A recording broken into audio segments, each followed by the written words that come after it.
David here with Beat Your Face Commander. This deck that I'm showing off is the Braids Conjure Adept deck. So this is a deck that plays some pretty powerful stuff for free. That's kind of the theme of this deck. Play out the big stuff for free, draw a lot of cards, fill your hand up, set your situation so you can copy either big threats on the board from other players or the big threats you're already playing. So even though this is often considered a group hug commander, I don't consider it that. I think it's a it's a real nasty commander just in disguise. So Braids Conjure Adept. At the beginning of each player's upkeep, that player may put an artifact, creature, or land card from their hand onto the battlefield. And here's the supporting characters for this deck. The Apprentice Wizard has mana. Windreader Sphinx. You get to draw cards whenever a flying creature attacks. Howling Golem. Whenever he attacks or blocks, each player draws a card. Arcanus the Omnipotent. Tap to draw 3 cards.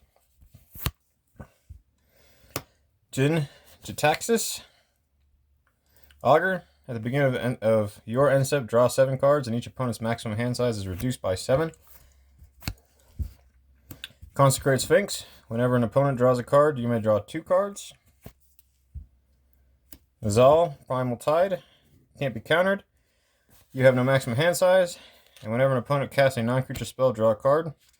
And you can discard 3 cards and return him. Exile and return to the battlefield tapped under its owner's control at the beginning of the next end step. So if you happen to lose him, you can get him back. Phyrexian Triniform. This is a pretty powerful card.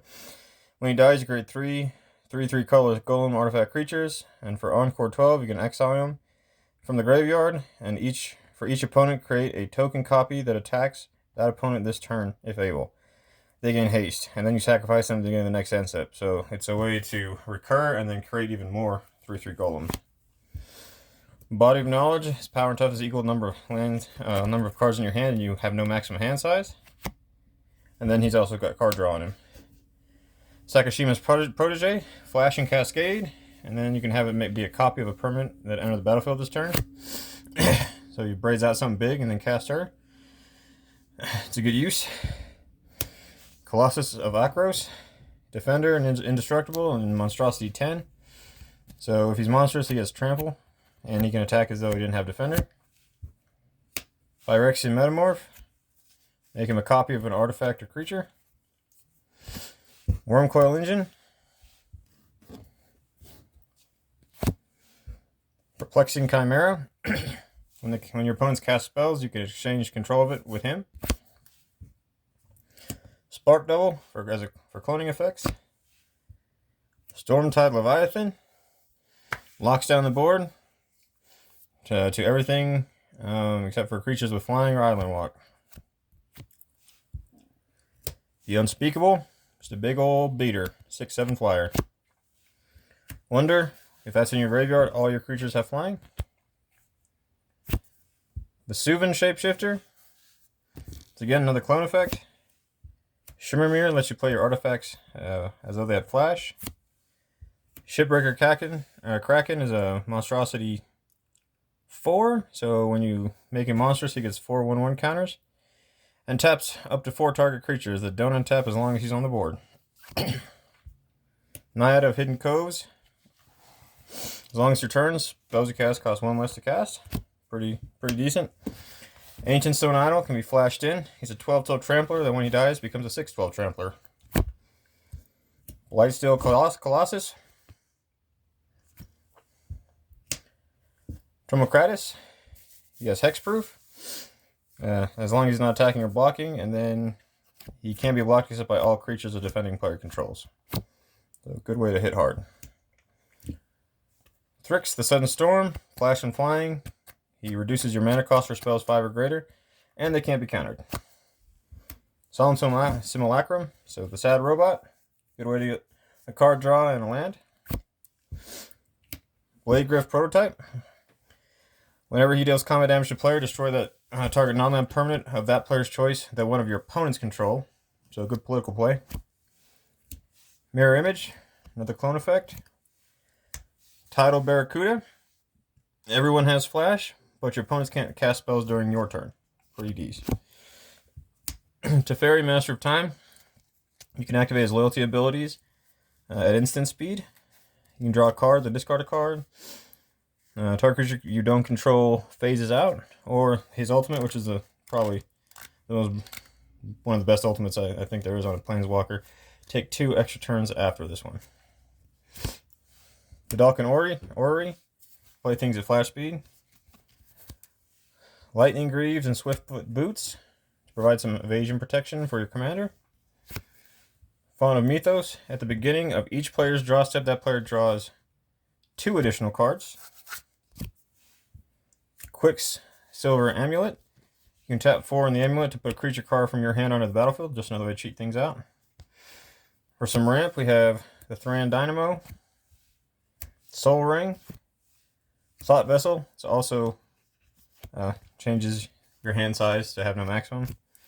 Star Compass, Sky Diamond, and Arcane Signet. Then we have the Magic Mirror. Costs 1 less to cast for each instant sorcery card in your graveyard, and also you have no maximum hand size. You put during your upkeep, you put a knowledge counter on the mirror and draw a card for each knowledge counter on the mirror. Helm of the Host.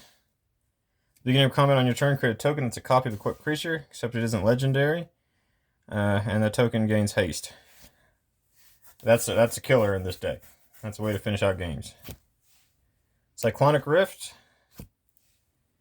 Aetherize, and Whelming Wave are all forms of board wipes.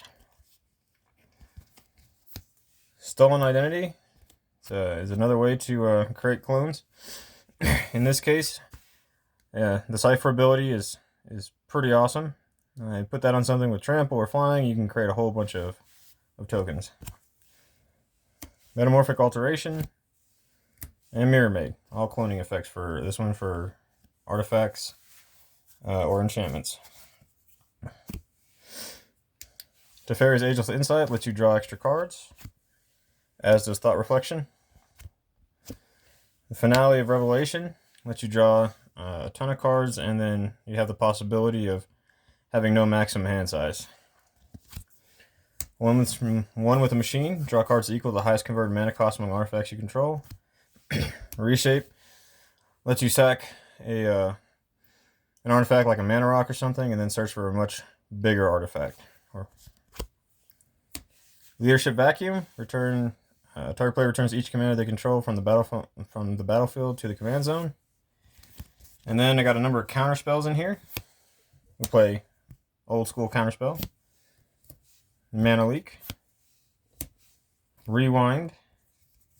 And then the 2 bad boys. Force of Will. And Mana Drain. And then finally, the last non-land card in this deck is another one designed to really close out games if you can get the mana and you're in the right situation. Expropriate. It's got Council's Dilemma. Starting with you, each player votes for time or money. For each time vote, take an extra turn after this one. For each money vote, choose a permanent owned by the voter and gain control of it. Exile, Expropriate. Alright. So from there, we have our non-basic lands. We have Myriad Landscape, which is good to sack and get a couple of lands onto the battlefield. Reliquary Tower, once again, to eliminate your hand size, or eliminate your change your maximum hand size. Castle Vantress is excellent for the Scry ability. Play the Tron lands. Urza's Power Plant, Urza's Mine, and Urza's Tower. Shrine of the Forsaken Gods. Mystic Sanctuary. Coral Atoll. The Thespian Stage. Temple of the False God. Memorial to Genius. And then from there, it's just basic islands to round out the mana base. So that's the Braids deck. Like I said, so the mana curve's pretty high on this one. So you really need, like when playing this one, you really have to focus on that cheating effect that you get from Braids and other cards like it, and the cloning effects. But when piloted properly and in the right circumstances, this deck is the epitome of beat your face commander.